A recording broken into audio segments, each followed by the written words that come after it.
Welcome to the JAMODI Podcast.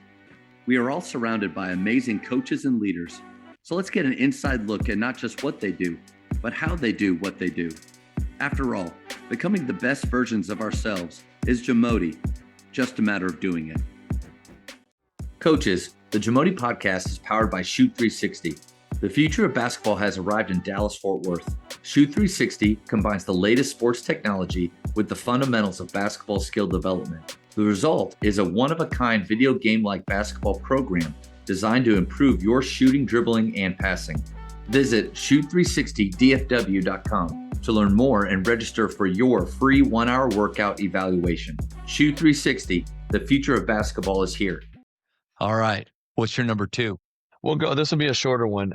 David Peeler, the post-game highlight video. Have you heard him talk about this?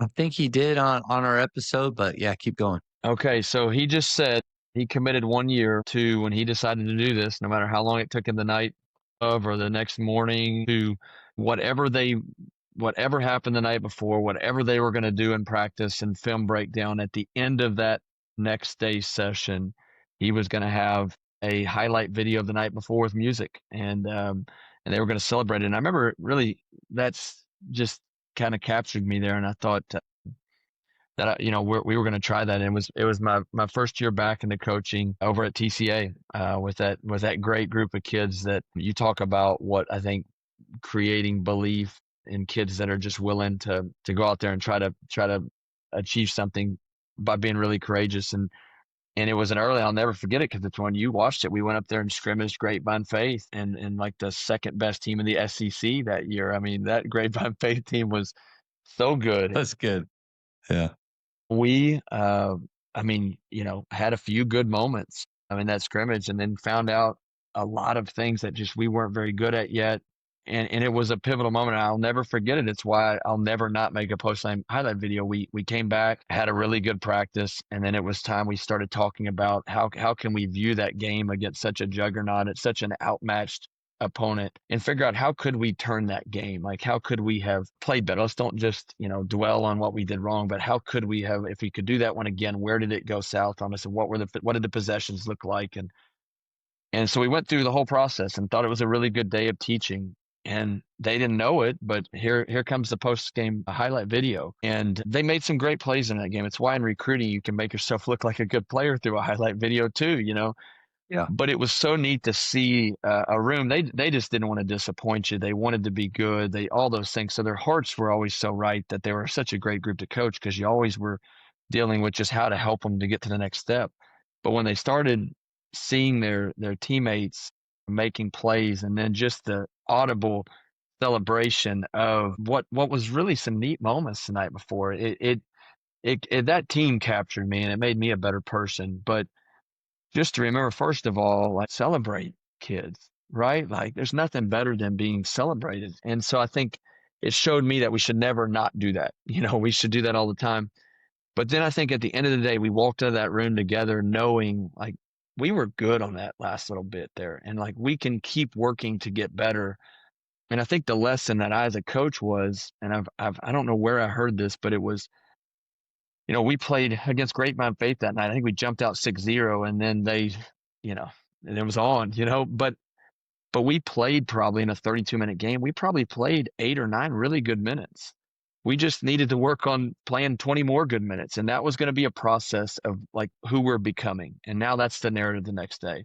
And so I think the highlight video reminds me as a coach too, there's some really good things happening out there. Let's celebrate when they're going right. And then we can teach through that. But I think it's framing it. It's framing it for kids to understand. If you want to infuse belief in them, the post-game highlight video has been something we always leave with a smile. We're going to go eat dinner, as Popovich says. We make or miss that big free throw, we're going to go to dinner. And that's changed my whole – the post-game highlight video is probably the biggest evolution of me as a coach. I love my guys that I coached at Wayland and McMurry, but some days I really think, how much more could we have gotten from those really good teams if I had been just pumping life into those guys all the time? Would love – he'd love to see it, but I think my players the last few years know how much more belief I have in them, know much more, the unconditional love that we truly have for kids and education. But do they feel that? Do they feel that? And so this highlight video has been just a neat way for me, and I think our teams, just to let's remember, let's place this where it is, and let's love each other through this process. So Coach Peeler changed a lot of things with that idea. I think I've definitely used the highlight video right before games. So no matter what happened from the last one, I'm going to put it together. And right before they go out to play in the locker room, they're watching highlights. They're seeing themselves do it really well, and they're a high five, and they're feeling really good. I don't know if I've done it, around surrounding practice or the next morning. Probably a really good time to do that. And my first thought went to kind of, so a follow-up question for you would be, I tend to, after a loss, I think like a lot of coaches, we're searching for those clips of things that we didn't do very well that we need to address. And nothing wrong with that. Maybe there's a good ratio of stretches and strengths, weaknesses and positives that you want to do. Is there a way that, like, because you talked about that small stretch that we look pretty good. Can you coach only through that? Meaning, like, the next film day, you're taking that little clip there, that spot, and that's what you're coaching through, and not necessarily showing them doing things wrong? Or do you feel like you need to have a little bit of both? I thought Jamin Copeland had a great Jamin, the simplicity of Jamin, and then the mastermind that he is. Like, he just had this great way, I think, of like this process. And he always did three things, and we kind of probably do something similar to that. It was culture clips, positives, and then things we got to get better at. I really follow that. So I think of that day, the Grapevine Faith follow up from that scrimmage, and it was some good moments, teaching moments, and then it was the things we got to get better at. And culture clips is something that we actually on the performance evaluation, I sometimes put it in, sometimes I don't. I think depending on culture of the team, but like, you can earn points through a great culture play on the court, And so I think if your team's struggling with that, I think sometimes there's ways to do that. I think the post game highlight video for us, I think film is such a great teacher. And I think, I'm become much more positive in how I'm framing even the clips of getting better and how close we are to getting this right. But then I think just almost then at that point, like, hey, like, we've done work today. We've spoken truth. We talk so much about truth in programming, that film, that's truth. Now let's just celebrate each other before we leave. I think it almost has its own place in the film study for us. Because I do think there's something about I didn't even know what I was doing until I started really getting into be able to watching film. I didn't have a background in watching myself play. And so I was a little bit leery of it as a player, wanting to figure out how to get better, but just didn't have access to film. And so I think thinking from the mindset of what, we talked about, who would I want to play for as a player? How could I have, the questions I had many times, how could I have gotten more help and becoming a better player? And so we just try to use film to grow them, I think. But, the way I don't want to use film, and I had a great college coach at Wayland Baptist, but what I never want film to be, and he'd laugh if I need to tell him this, but we're playing Southern Nazarene the first game of the conference season, and I make a mistake defensively, and he let us have it in film pretty good, a lot of truth. We don't play them again for 6 weeks. Well, week of the Southern Nazarene game, and this is back VHS tape, so it's not, he didn't have synergy. I know I'm going to have to live that mistake over 6 weeks ago again. I've gotten better at Here that. I it promise comes. you, Coach. Here it comes. And it was as if I had just done it again, and I'm thinking I've gotten better, so I don't ever want kids to fear film and just, this idea of like, I'll let them have it in film today. Okay. And that's a good nugget. That's a good nugget. I mean, Michael Jordan said he would think about a loss for 15 minutes, as long as it takes for a shower, and then he's done with it. Or a bad performance. Popovich talking about, no matter what, we're going to go eat food and it's over. Why do we hold on to, or like 24 hours later in a film session, we're losing our mind, like there's anything they can do about those clips right then? And that's where I think a good challenge, like shot selection, like anything else, is take the emotion out of it and teach the game and teach them, show them ways where they can get better. And then if it is in my opinion, if it is an effort issue with one player, don't spend time in front of everybody addressing that. Clip those separate, have that one-on-one talk. I don't really enjoy embarrassing kids.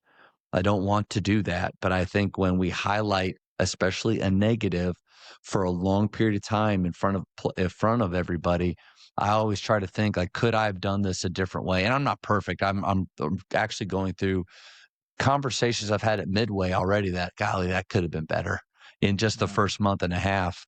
But I don't know. What are your thoughts there? No, I think that's so good, and I think the idea. I mean, as you said, you were thinking, and I'm thinking of the same thing as you're taking over a new program. How every time you get a chance to go through these things, when we just wish we could have some of those moments back where you just framed it, and a little, you reacted a little bit more than you'd like to. But I do think, Coach Holmquist at Biola, where I finished my college career, was so good at making things important. And so I think I frame it from the idea of the people at the end of the day that collectively are going to give you a chance to be a really good team. It matters to them, like they do care. And so when you do care, I think you got to try to start there. And like you said, if it's effort, care, that's a private meeting. But being able to really navigate, I've become really optimistic. I tie that probably just to growing in my faith, but I just want to find solutions. Ted Lasso helped me with that as well. But it is, and I think that's what I want my program to feel, is that you say it best. We're not good at that yet. And this idea of just the process of becoming better at something, is that what my film sessions look like? Is that the way I'm coaching them in real time in practice? Is that what our meetings look like, our individual and if that's what they're feeling all the time, I think that's an environment of growth. That's an optimistic environment. And I always tell them, I have to outbelieve in you more than you even maybe believe in yourself at times. Like, I think, it's like what Christ does for us. He's going to outforgive us. He's going to outforgive us. We can't forgive ourselves. And I hope that's the father I am. Like, I'm always going to outforgive my daughter's mess ups. And if they know that in their heart, then, they're going to hopefully continue to allow me to help them navigate life. And as a coach, really, that's the difference. I mean, I think we do so much as coaches. I mean, it's something that we talked about a lot, but it's the fear of our teams not being good enough. It's the fear of our teams being a reflection of us in their worst moment. I'm watching a clinic the other day, and the coach jokingly says, "Well, Coach, I appreciate your demonstration team. We'll see if they make you look good defensively here." And I'm like, wow, he's like playing upon something that, like, it's a joke. And I mean, every coach knows what another coach goes through, but no, none of us want to admit that that's stirring in us. That's where the anxiety is coming from. I always say the math teacher, they almost get to celebrate being a hard teacher. But if their scores were published and posted and talked about, there's another layer of just you feel like you're being judged. And I think that's where my whole goal has been to find peace in coaching, find peace. And is my faith actually becoming a part at the end of this day? Who I am in the Lord's eyes is really where I've got to land it. But that's hard. And I don't think we want to admit that as coaches. And it took me getting out of coaching for reasons just to be present with my family. I think it prepared me. And I always say, becoming a girls' high school coach, I've done nothing.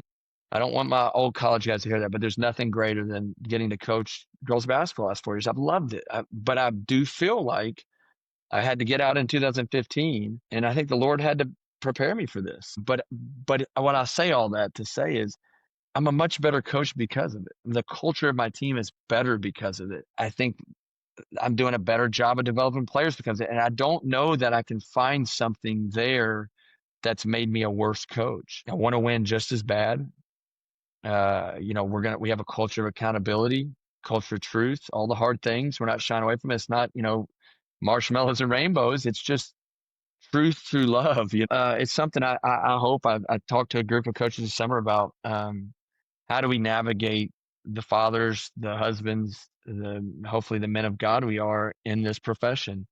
And I think far more of us would say we feel like sometimes where we are, it's not a great place emotionally, mentally. And how do we do that better? So that's where I think this optimism hopefully has become a lot more of what I do. Well said right there. And it made me think of Shawnee Harley's episode that I had, that I just felt like it was a one-on-one session with the therapist as she was helping me through things, and that I needed to pay her at the end, for the time. And I want to have her on this winter again during the season, but she really, and you nailed it. Like, we have to, as coaches, we have to address what we're afraid of. Like, where's our fear, and what is that fear making us do? Because I think when I'm at my angriest at my players or about in a game, or I mean, it's rarely really at them. It's more of like, I've got to figure out, is it this fear of losing that I have, a fear of not being taken seriously as a coach? Is it like you said, the reflection of, man, if we don't defensively play well, it looks like I don't know what I'm talking about. Like I'm an idiot. I think that fear, and now, yeah, you can lose, and guys lose their jobs because of that. That's legit. That's real. But the fear that we almost act as if the sun won't rise, but we talk to our players, like a lot of us, in a different way. Like with mistakes, hey, 2 claps, get past it. Mistakes happen. Hey, you missed a 7. No worries. There's more coming. I don't think we treat ourselves that way or talk to ourselves like that as a coach. And so that's an episode that if coaches were wondering about one to go back and listen to, there's definitely one. She'll challenge you to how do we create a team that's not afraid to lose. She's going to throw some things that even like for me were really hard to get on board with, like shouldn't make players run for losing in practice, or no consequences for losing, because that's reinforcing this I'm afraid to lose. And I don't know where I still land there, but you nailed it though. Addressing the fear that we have, I think that's really important. It is. And I think when I look at those moments where you do find yourself, or whatever emotion that is for you, I don't think I'm at my best in that moment. And so I think that's the neat part for me, I think, is to actually see results that hopefully occur because I'm doing a better job as a coach by not allowing those things to grip me and sneak in there. I always say, we talk through the journey of season, there's nothing like it, but I think it's something that I've got to actually speak that into my life every day to that season, all those same things. And it's chop wood, carry water. It's the most dangerous person in battle is the one that's not afraid to die. It's all those different ideas of we know that to be true. And so how can we model that? How can we reflect that? How can we, when we get to that place, how could we really be that team that, I had a former player who I coached with, and he told me, he said, and I was glad to hear this, but he got to play for me and he got to coach with me when I was a high school girls basketball coach. And he said, you've just gotten to a point where we've got to do our best, and whatever that result is, we just got to keep working, but we've got to we can't sit and dwell and hang to whatever. So it's always in process. And I think that's the neat part of it. I think the more we can do that, but man, those drives in, those big games, your team's struggling, you see on your schedule, there could be a 3 or 4 game losing streak if this doesn't go right. Let's just focus on that moment. Let's preach some positivity, pray it into my own heart, and go out there and work really hard for them. And I think that freedom you can find, and that's something I have to fight for every day. I scared those Grapevine faith coaches I officed with, but I said, it's like somebody that has an addiction. I can let that back in. I could become that guy that was trying to keep the old man. Try to keep the old man out. I felt the old man coming up last week, and try to keep him out. Yeah, so it's all such a good thing. But I think these things. It's we went really long on this one again. I'm sorry, but I think it's one of those. This is one piece of what hopefully is going to make us our best version of ourselves, the best version of this team, the best version of myself, and let's find that. And man, if we could win our last game one time, Yeah. I mean, I think what I shifted in my mind though, and I think this is really important is as I was fortunate to coach an overachieving team at TCA and got to inherit a group of that group at Grapevine Faith that probably from the outside people didn't really know if there was enough still there, but they did. And the neat part of coaching those girls was they still believed that they could go win a state championship.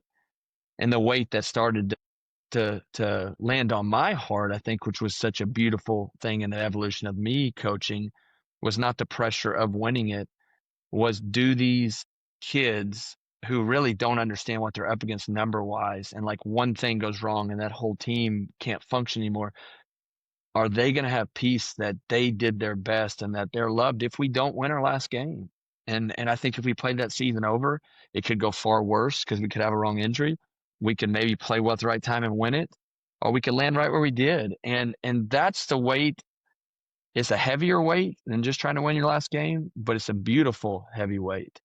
And that's hopefully what education is to all of us and coaching is to all of us. But that's a more beautiful one to carry than the resulting, piece. And so again, I'm going to have to do that here in a couple of weeks when that scoreboard comes on, just like we all are. And it was so much fun to watch you take that team through that season. And you're right, we were always one injury away from this not being the same product. But man, those girls were so much fun to watch. They were. And it was fun to watch you with them. And I think that whole talk, that little bit that we had, is a really good segue into my number 2, which is eliminating post-game talks.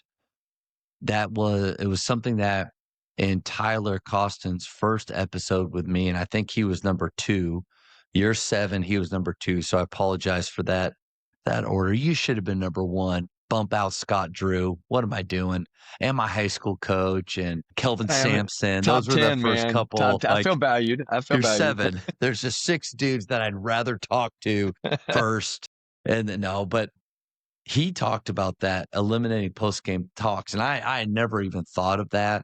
But the moment he said it, it just went back through all of the negative things that happen in post-game talks. And obviously not that there's some fun. And like we beat Grace Prep last year, and probably maybe we should have, maybe we shouldn't have. Like people didn't think we could, but we thought we could, and we ran back in that locker room and yelled and did all those things. So that's a different animal. But when, especially after a loss, what good comes from the 10, 15, 20, 30 minutes that you take after that loss with your team? And Tyler just reminded me, okay, there's a few things that won't happen. Is you're not going to fix anything there. Whatever just happened, you're not going to fix it. They're not listening to you. If they lost, and they're probably upset, they're tuning out, and they may even just not care that much right now. They may be hungry, wanting to go get pizza and hang out with their girlfriend. Like that might be their only motivation. And then ultimately too, what we think we saw in the game. And you have good eyes. I think I have decent eyes for when I watch the game, and I can replay back some things. But man, I've been guilty a ton of watching film after the night, thinking we stunk it up, and then realizing we're pretty close. Like we're a few feet off certain times, a few inches away. One possession here or there, looked quicker than I thought we did, competed harder than I thought we did live. But I've already said the damaging things. I've talked about resulting. I've said the things about a game that I truly don't know exactly what I saw yet. And the more that I get to do this, I notice a lot of coaches echoing that fact of say very little after games. But here's the problem. I think when you go back to the locker room, saying very little is really hard to do. Mm-hmm. Even if it's celebrations, if it's a good thing, you still, if you just kind of zoom out and you think about what's happening right now, it's 9 to 9:15 at night. They got to school early in the day, and their parents, who half of them are okay with you and the other half probably aren't fans. They're waiting out there, and they're looking at their clocks, and they're thinking about, when do we get to go? When can we eat? This is ridiculous. So all of those things are mounting on top of all the negatives or even if it's good things that you're doing with your team. So what I do now is win or lose on the road or at home. At home, we'll go to half court. And if it's on the road, we'll just stay right by the bench. But we get in a circle and win or lose. Hey, guys, give me some celebrations. After wins, super easy and a lot of good moments there. And we can just echo and snap and celebrate. After losses, though, sometimes takes a little while, but there's always one player that will get the ball rolling with. I thought Johnny rebounded really hard. Yeah, you know what? I did. I saw you crash hard, Johnny. Well, I saw this, coach. And then all of a sudden, people are, and not everyone, but people are throwing out celebrations. And what I find myself happening is this anger that I have, it starts to melt away and I gain perspective. And I remember that one, it's a game, it's a high school game. The sun will come up tomorrow. I love these young men. And then ultimately, what do we want the most on a Friday night after a win or a loss? What we want the most is for them to come back on Saturday morning, eager to be there, excited to train, wanting to get better. So if you're just trying to wait, if that's the end goal, which of the two paths get you there? The one where we kept them for an hour and said, you just don't care like I care. I wish you cared as much as I do. Or the one where you get them together. I loved watching you play those 5 important words. You pray for them or say something kind, and then you break out. And then what Coach Freed taught me was Charles Freed said at halftime, you have 3 minutes. And after game, you have 3 minutes. So in front of the guys, I'll literally, with my watch, I'll start my timer.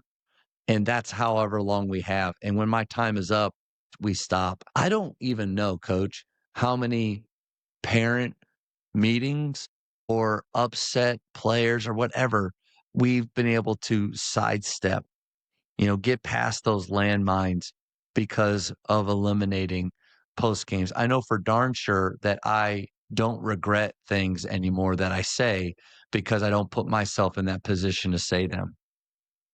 That's such a good thing. I think that's when you do believe this is the best way to do this, I think it becomes when you see somebody that's not, it's tough to watch even because you just know what the why is probably not, it's not even coming from a place of anything other than they're trying their best and they're spewing whatever they're spewing, but it's just so much more productive. And I think when you really think about what a parent wants, they want their kid to feel valued, want their kid to feel loved. And so I think there is such a good part of, at the end of the day, if I'm doing that, I'm just trying to feel better in that moment. I'm just trying to get that anger out. I'm just trying to, we went through a really weird stretch at Wayland Baptist, one road trip, where we were playing really well. And then we had just a series of events and a buzzer beater and all this stuff. And all of a sudden we're on a 3-game losing streak coming home. And I remember this is one of those times where it took everything not to just sit there for an hour with them after a game because you're trying to fix it and you want to fix it. But we just had to keep preaching. Tomorrow we got to get up and we've got to do this work. And after the third loss, 2 being a buzzer beater, we got number 1 Sagu coming into town. Like now this is, and I remember having to tell the guys in the locker room, if you just took today, the only thing we could do is prepare for Sagu and become better as a team. And that wouldn't have changed if we had won all those 3. That wouldn't have changed if all that stuff is not changeable. And so I do think that we can derail that whole process in a post-game talk. We can derail that because it doesn't fit the culture of the way we practice. It doesn't fit the culture of the way we do meetings. It's a trap. It's a trap, and it's an easy trap to fall into. I love, I think Coach Beard says it a lot. Though I gotta see what the film shows me first before I even comment on that. He tells the reporters that, like, I need to see the film first, because a lot of times plays that we felt like changed the game, that's on our mind, and there's sometimes we don't see those right, So I do. It's a trap, and man, it's a good one to stay away from. No doubt. And 2 things came up when you're sharing that. One is Jocko Willick's book, Extreme Ownership. I think the moment that we are in that locker room, I doubt after a loss that as a coach, we're taking ownership over it. I don't think that's happening there. I think we're talking about all the things that went wrong on the floor. And some of those things may be true, But again, it goes back to what kind of coach do I want to be? I want to be the kind that helps players get to the NBA, the next best action, right? What's next? What do they need to, what do we need to focus on now? What can control? I don't want to be resulting. And I also don't want to play the blame game on my players because extreme ownership says whatever happened out there, it's not their fault. It's my fault. And I think that's the best way to go about it because one, it'll keep us sharp because we're going to constantly trying to be learning and have that growth mindset ourselves so that we can continue to be the best for them. I don't want them to feel worse than they already do about a loss. Mhm. And I want them to believe that I have answers. So when I'm blaming them in that moment, it's just like I'm throwing up, right? Like all over them, word vomit all over them. They're covered in it. I feel awful. Like it's just not good. So that extreme ownership is it's my fault anyway. So why would I yell at you about it? What just happened? And then toughness. Toughness is one of our standards. But the tough thing for me or difficult thing for me is teaching them or changing or what tough actually is because I've saw as coaches that I had toughness shown I think in a negative way of I hate losing so much that I'm going to make all of you miserable because this is what tough teams do after we lose is we feel pain even more. But I want my players to see tough in a different way. Like what is tough? Tough is having a great attitude and loving each other after something goes really bad. That's tough. I always tell the guys like it's easy to yell and go down that dark side. Like I would imagine the way that Bobby and I just went off on teams, man, that would feel really good for a moment. And that's pretty easy to do to go that route. Harder route is to keep your emotions in check. And more is caught than taught. That's what Mono Watsa said. And so if I really want them to be tough, then I got to choose to do tough things. And tough is I loved watching you play. What are celebrations? What are good things that you saw? Coach, we lost. I don't care. There were good things that happened out there, and I want to reflect on those right now. And then the next day when they come to practice, and when Coach Bliss would come after a loss, we would ask each other, how is he today? Have you seen him today? Which one do we have? We're terrified. Heck no. We're going to, like you said, we're going to show up the exact same way that Saturday morning as if we won, regardless if we won or lost. And we're just going to show up and try to get 1% better. We're going to have music. We're going to high five. I'm going to be all smiles. And in the film, I'm going to do my best to let the emotion of the past be gone and just focus on things that we can.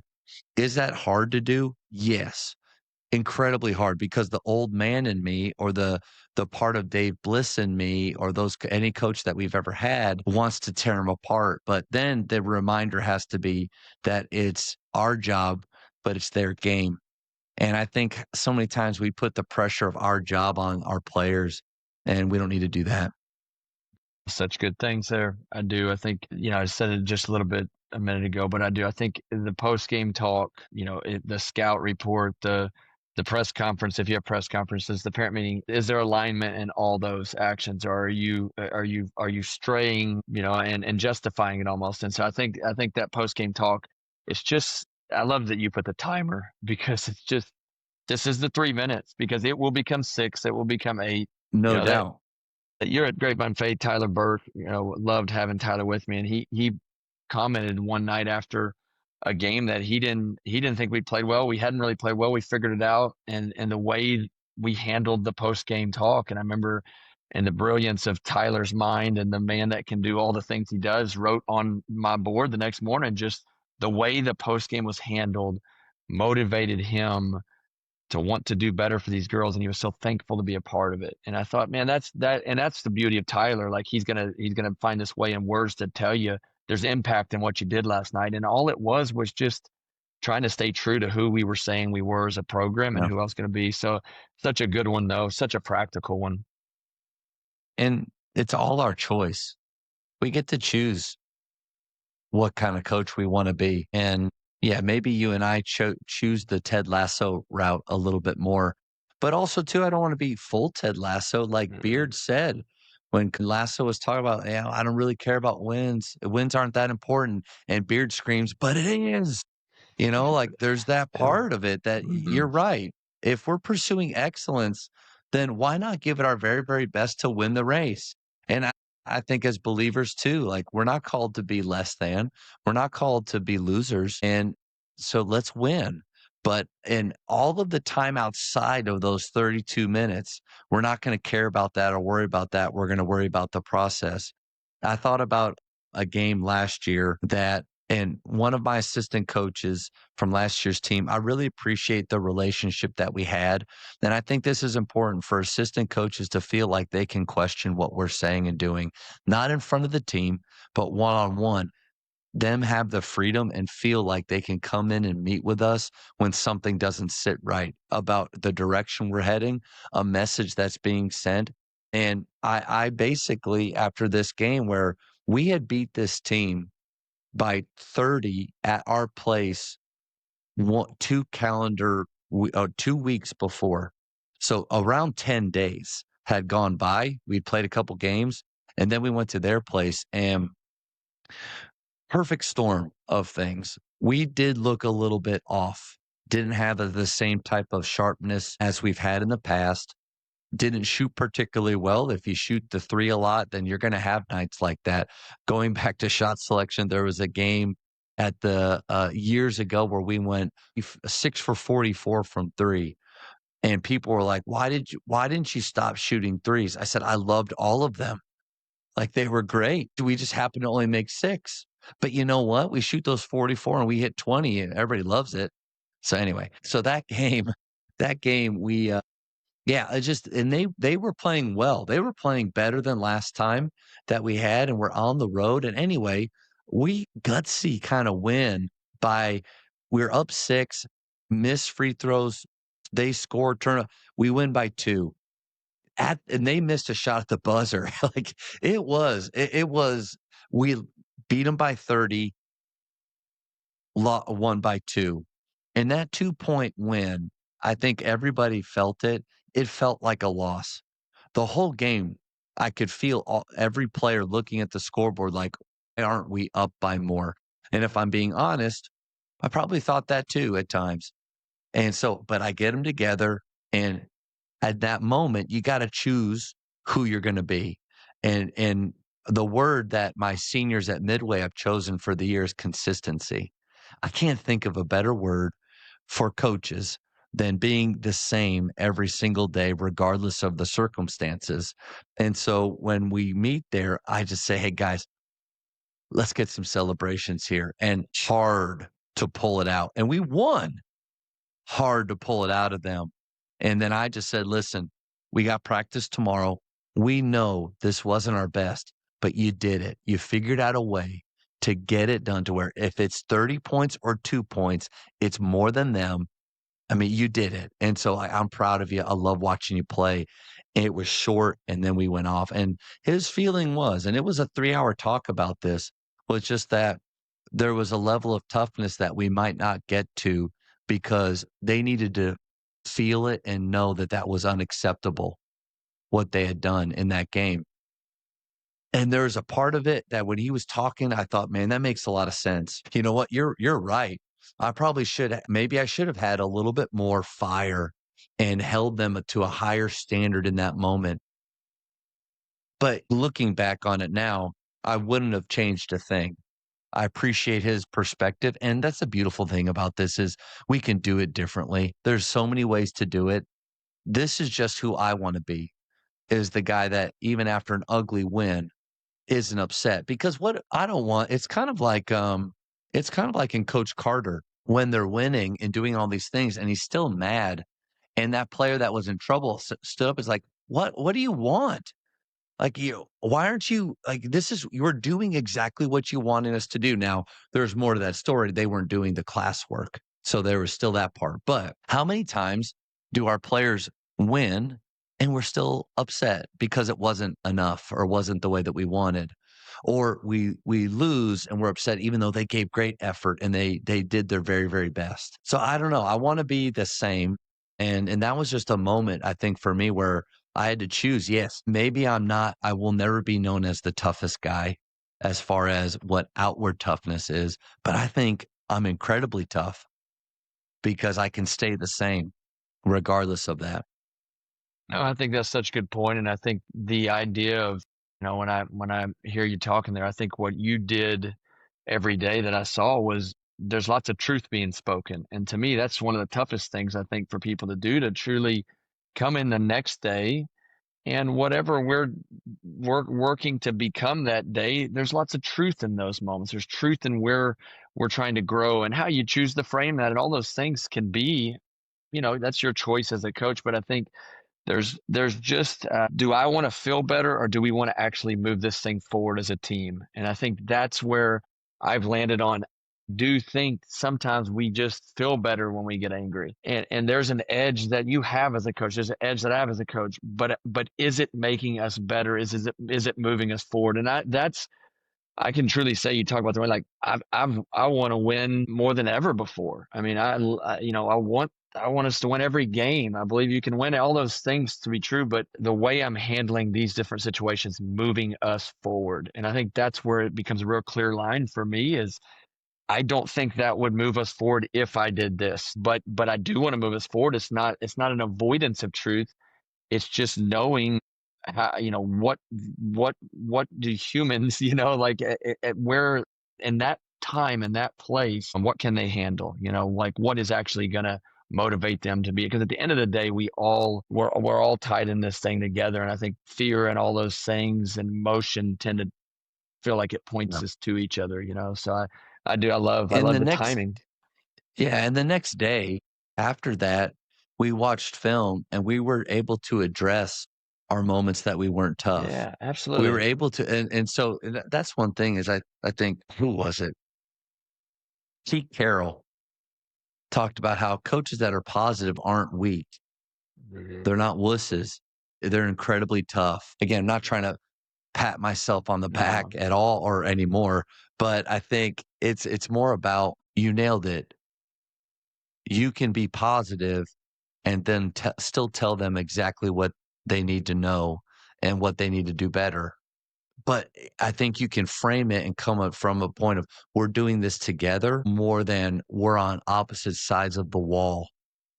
And you can't get over to my side of the wall unless you do this, this, and this, and this. Man, I want to be on the same side as them. And and there's been a lot of coaches that have talked about whatever you can do to get each of you on that same side of the wall quicker. I would do that. No doubt. Those are good things there. Thank you for checking out today's episode. Please take a moment to subscribe to this podcast, share it with your fellow coaches, and find us on social media for what's coming up next on the JAMODI Podcast. It's just a matter of doing it.